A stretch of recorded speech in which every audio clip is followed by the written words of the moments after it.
Hello students, welcome and welcome back to my YouTube channel. तो आज के video में हम बात करेंगे सीवी राइटिंग के बारे में। तो वीडियो शुरू करने से पहले कुछ बातें क्लियर कर देते हैं कि आज के वीडियो में job application and CV writing दोनों ही डिस्कस करेंगे। तो आपको जो है एग्ज़ाम में जिस तरह से क्वेश्चन पूछा गया है उसके अकॉर्डिंग लिखना है। मीन्स अगर आपको पूछा गया है कि right job application and CV for the post of XYZ, तो आपको दोनों ही पूछा गया है तभी आपको दोनों ही लिखना है। अदरवाइज सिर्फ draft CV for the post of XYZ तो आपको सिर्फ सीवी लिखेंगे तो भी चलेगा। तो जिस तरह से आपको क्वेश्चन पूछा गया उसी तरह से आपको लिखना है। तो सबसे पहले हम डिस्कस करेंगे जॉब एप्लीकेशन को। तो जॉब एप्लीकेशन जो है आपको जब भी मीन्स कि आपको क्वेश्चन में पूछा जाए तभी लिखना है। तो यहाँ पे हम दोनों ही डिस्कस करेंगे। तो जॉब एप्लीकेशन लिखने का जो फॉर्मेट है वो इस तरह से रहेगा। सबसे पहले आपको यहाँ पे जो है एड्रेस लिखना है किसका, तो जो भी एप्लीकेंट है, जो भी जॉब के लिए अप्लाई कर रहा है उसका यहाँ पे नाम और एड्रेस आएगा। तो इस फॉर्मेट में लिखना है आपको।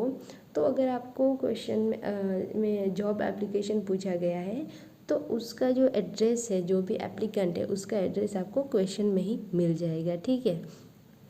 तो सबसे पहले आपको नेम लिखना है यहाँ पे, जो भी एप्लीकेंट है उसका। उसके बाद यहाँ पे आप उसका एड्रेस लिख दीजिए जहाँ भी ये पर्सन रहता है। उसके बाद आपको डेट लिखनी है, ठीक है। इतना एड्रेस में मीन्स कि आपको यहाँ पे मेंशन करना है जो भी एप्लीकेंट है उसका। उसके बाद जिस भी इंस्टीट्यूट में आप अप्लाई कर रहे हैं उस इंस्टीट्यूट के बारे में मीन्स कि उसका एड्रेस यहाँ पे लिखना है। इस तरह से उसको एड्रेस करते हुए सबसे पहले टू करके आपको जो भी मीन्स कि वहाँ पे मैनेजर हो, कंपनी हो तो कोई मैनेजर को आप एड्रेस कीजिए, या फिर कोई स्कूल कॉलेज हो तो यहाँ पे प्रिंसिपल को एड्रेस कर सकते हैं आप। तो यहाँ पे टू द प्रिंसिपल इस तरह से आपको लिखना है। देन जो भी इंस्टीट्यूट है उस इंस्टीट्यूट का नाम लिख दीजिए, ठीक है। तो एक बात क्लियर कर दूं कि जितनी भी यहाँ पे मैंने इन्फॉर्मेशन यहाँ पे ली है इस एप्लीकेशन में वो सारे इन्फॉर्मेशन रैंडमली लिए हैं। मीन्स यहाँ पे कोई पर्टिकुलर पर्सन या फिर कोई पर्टिकुलर इंस्टीट्यूट की इन्फॉर्मेशन नहीं है, ठीक है।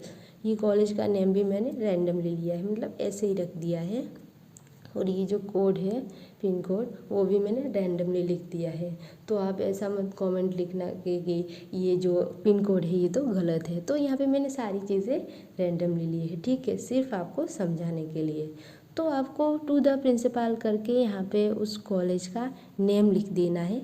तो यहाँ पे ये जो मैंने जॉब एप्लीकेशन लिखा है वो for the post of assistant professor है, ठीक है। इसलिए मैंने यहाँ पे इंस्टीट्यूट में कॉलेज का नेम लिखा है। अगर आप टीचर की पोस्ट के लिए लिख रहे हैं तो आपको चेंजेस कर देने हैं कि यहाँ पे आप कॉलेज की जगह स्कूल कर दें, ठीक है। जिस तरह की आपकी पोस्ट रहेगी उस तरह से आपको थोड़े थोड़े चेंजेस करने हैं, ठीक है। तो वैसे तो इस तरह से आप मतलब इसी फॉर्मेट में और ये सारी चीज़ें उसमें भी लिख सकते हैं आप, जो एप्लीकेशन लिखने वाले हैं उसमें। बस पोस्ट के अकॉर्डिंग थोड़े थोड़े चेंज कर दीजिएगा। उसके बाद आएगा सब्जेक्ट। आपको सब्जेक्ट करके इस लाइन को आप एज इट इज़ लिख सकते हैं। जितना सिर्फ चेंज करना रहेगा वो रहेगा यहाँ पे पोस्ट का, ठीक है। सब्जेक्ट लिख दिया आपने। उसके बाद an application for the post of तक आप सेम टू सेम लिख सकते हैं। ऑफ करके आपको जो भी एग्ज़ाम में पोस्ट पूछी गई है ऑफ के बाद उस पोस्ट को यहाँ पे आप चेंज कर दीजिए, ठीक है। अगर टीचर की पूछी गई तो यहाँ पे असिस्टेंट प्रोफेसर की जगह टीचर लिख दीजिए। अगर कोई और मतलब सेल्समैन की पोस्ट पूछी गई है तो यहाँ पे ऑफ के बाद असिस्टेंट प्रोफेसर हटा के आप सेल्समैन कर दीजिए, ठीक है। तो इस तरह से आपको लिखना है सब्जेक्ट में an application for the post of N assistant professor. जो भी पोस्ट पूछी गई है आप उसको चेंज कर दीजिए यहाँ पे, ठीक है। उसके बाद तो आपने एड्रेस लिख दिया एप्लीकेंट का और इंस्टीट्यूट का। उसके बाद आपने सब्जेक्ट भी लिख दिया। उसके बाद आपको लिखना है रिस्पेक्टेड सर मैडम इस तरह से आप लिख दीजिए। उसके बाद इतना आपको 2 या फिर 3 लाइन में एक पैराग्राफ लिखना है इस तरह का, रिस्पेक्टेड सर मैडम। उसके बाद तुरंत ही आपको यहाँ पे पैराग्राफ लिखना है। और पैराग्राफ भी आप यहाँ पे जो मैंने लिखा है वो सेम पैराग्राफ लिख सकते हैं कुछ चेंजेस के साथ। जो भी पोस्ट रहेगी उसके अकॉर्डिंग आपको थोड़े थोड़े यहाँ पे चेंज कर देने, ठीक है। With reference to your advertisement published in the Times of India. तो यहाँ पे अगर आप टाइम्स ऑफ इंडिया की जगह किसी और न्यूज़पेपर का नाम लिखना चाहते हैं तो यहाँ पे चेंज कर सकते हैं। उसके बाद एग्ज़ाम में जो क्वेश्चन पूछा गया उसके अकॉर्डिंग आपको डेट को चेंज करना है तो डेट चेंज कर दीजिए। उसके बाद for the post of N assistant professor, तो यहाँ पे जो भी पोस्ट आपको पूछी गई है वो चेंज कर दीजिए। इसके बाद इन योर कॉलेज जो भी इंस्टीट्यूट हो अकॉर्डिंग टू पोस्ट वो लिख दीजिए। I want to apply for the same, आप वही सारी चीज़ें लिख सकते हैं। I have completed my post graduation in 2019 from the HNU। तो यहाँ पे मैंने आपको मतलब आपको ध्यान में रख के यहाँ पे HNU लिखा है। तो आप भी इस तरह से वही सेम यूनिवर्सिटी लिख सकते हैं, बस थोड़े से चेंज करने रहेंगे। मीन्स डेट चेंज कर दीजिए, पोस्ट जो आपको पूछी गई है उसके अकॉर्डिंग आप पोस्ट चेंज कर दीजिए, ठीक है। उसके बाद सिंसियरली करके यहाँ पे आप जो भी एप्लीकेंट है उसका नेम लिख दीजिए। तो आप यही पैराग्राफ तैयार करके जाइए। मीन्स आप वो सेम पैराग्राफ लिख सकते हैं, उसमें बस पोस्ट का चेंज कर दीजिए। जो भी मैंने चेंजेस बताए हैं वो चेंजेस कर दीजिए और सेम आप पैराग्राफ आप वहाँ पे लिख सकते हैं। तो आप जब जॉब एप्लीकेशन लिखते हैं तो कुछ बातों का ध्यान रखिए, जैसे कि ईयर जो मैंने लिखा है तो ईयर आप लिखते वक्त ध्यान रखिए। ऐसा ना हो कि आप 2023 या फिर 2024 लिख दे, इस तरह से आपको ईयर नहीं लिखना है। एक वैलिड जो सेंस मतलब बनाता हो ऐसा आपको जो ईयर है वो लिखना है। तो आई होप आपको जो जॉब एप्लीकेशन है वो अच्छे से समझ में आ गया होगा, उसका फॉर्मेट समझ में आ गया होगा और क्या लिखना है उसमें वो आप समझ गए होंगे। तो आपको इसी तरह से लिखना है। आप यही जो पैराग्राफ वो प्रिपेयर करके जाइए और सेम पैराग्राफ लिख सकते हैं बताए हुए चेंजेस के साथ। तो एग्ज़ाम में जॉब एप्लीकेशन एंड CV पूछा गया है, तो सबसे पहले आपने वो जो जॉब एप्लीकेशन वो लिख दिया। उसके बाद तुरंत ही आप नीचे से शुरू करेंगे करिकुलम विटाई, जो मीन्स कि जिसको हम CV बोलते हैं। तो ठीक है, CV हम इस तरह से स्टार्ट करेंगे। सबसे पहले आपने हेडिंग दे दिया, उसके बाद जो है आप नेम लिखेंगे, जो भी एप्लीकेंट है उसका नेम लिख दिया। उसके बाद फादर जो है उनका नेम आएगा। देन एड्रेस आएगा, एड्रेस में आप इस तरह से लिख सकते हैं। देन DOB यानी डेट ऑफ बर्थ, तो डेट ऑफ बर्थ लिख दीजिए। तो डेट ऑफ बर्थ लिखते वक्त भी ध्यान रखिएगा ईयर में, या आप इतना भी लेटेस्ट जो है वो ईयर ना लिख दे कि जो भी है इसको मीन्स किसी को बिलीव ना हो कि इसका जो एज है वो इतना है कि वो जॉब के लिए अप्लाई कर सकता है। तो ठीक है, वो भी ध्यान में रखिए, आपको ये ईयर जो है वो लिखना है। उसके बाद जेंडर लिख दीजिए, मेल या फीमेल। उसके बाद नेशनलिटी इंडियन लिख दीजिए। उसके बाद लैंग्वेज में आप जितनी भी लैंग्वेज जानते हैं वो लैंग्वेज लिख दीजिए। देन ईमेल ID लिख दीजिए। उसके बाद मैरिटल स्टेटस वो भी आप यहाँ पे लिख दीजिए, मैरिड या अनमैरिड। उसके बाद आप हॉबीज़ लिख दीजिए, जो भी हॉबीज़ है आपको जो पसंद है, तो वहाँ यहाँ पे आप वो रैंडमली लिख सकते हैं, ठीक है, ऐसा कोई पर्टिकुलर रूल नहीं हो। उसके बाद आपको लिखना है क्वालिफ़िकेशंस। तो यहाँ पे सबसे ज़्यादा ध्यान आपको क्वालिफ़िकेशंस लिखते वक्त देना है, ठीक है। तो आपको क्वालिफ़िकेशन लिखते वक्त सबसे पहले ध्यान ये रखना है कि जिस तरह की आपको पोस्ट पूछी गई एग्ज़ाम में उसके अकॉर्डिंग ही आपका जो क्वालिफ़िकेशन से आएगा। मीन्स बैंकिंग के लिए कुछ पूछा गया तो आपको पता होना चाहिए कि बैंकिंग में कौन कौन सी क्वालिफ़िकेशंस आएगी। टीचर के लिए पूछा गया तो वो आपको पता होना चाहिए कि टीचर में कौन कौन सी क्वालिफ़िकेशंस आएगी।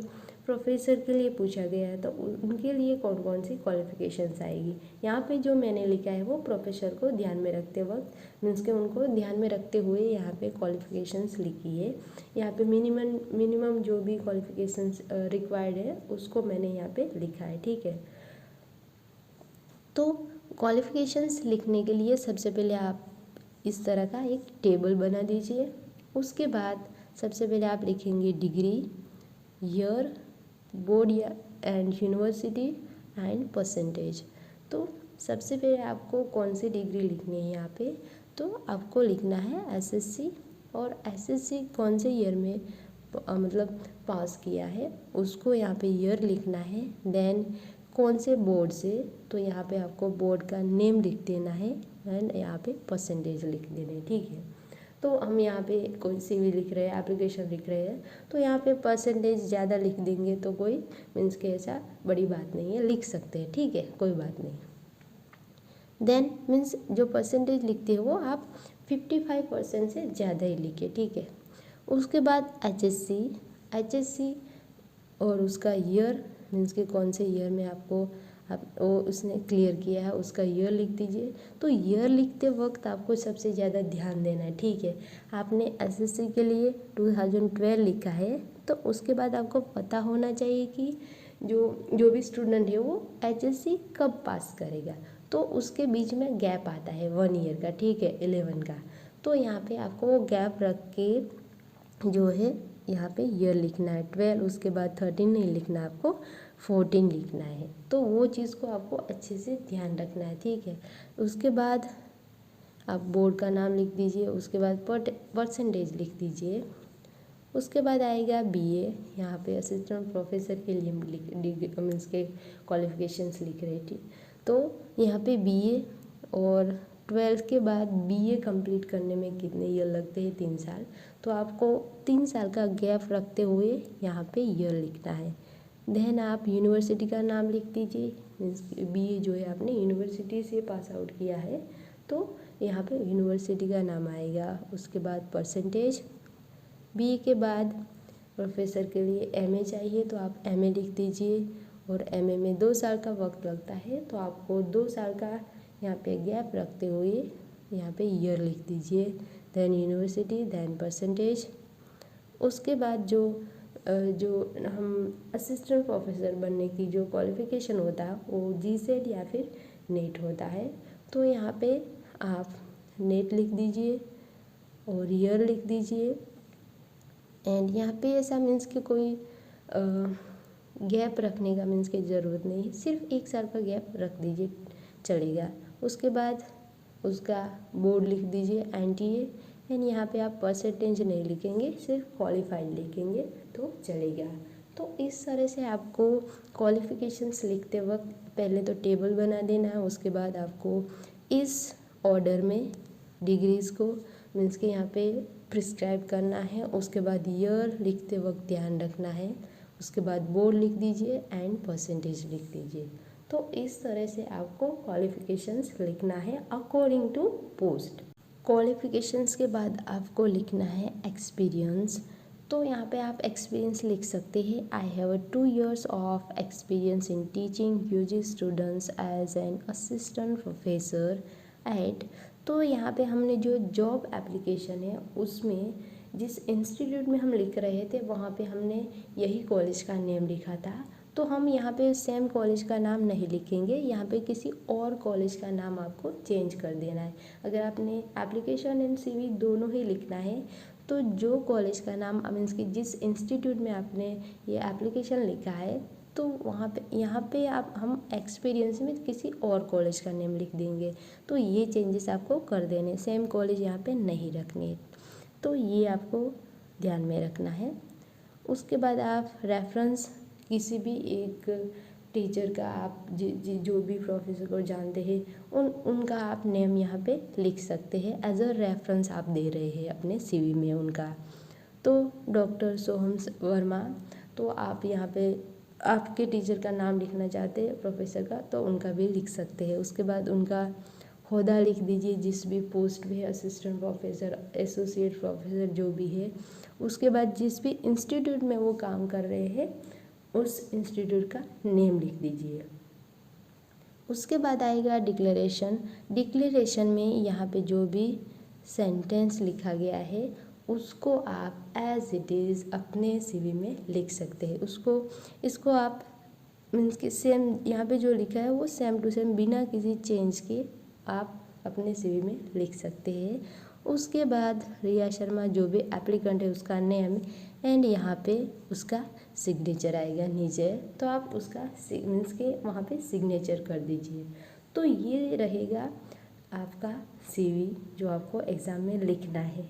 तो यहाँ पे जो मैंने सीवी लिखा है वो मैंने जितना भी सिंपल हो सके, इजी हो सके ऐसा मैंने बनाया है, जो आप एग्ज़ाम में लिख पाए, आपको ज़्यादा प्रॉब्लम ना हो, डिफ़िकल्टी ना हो।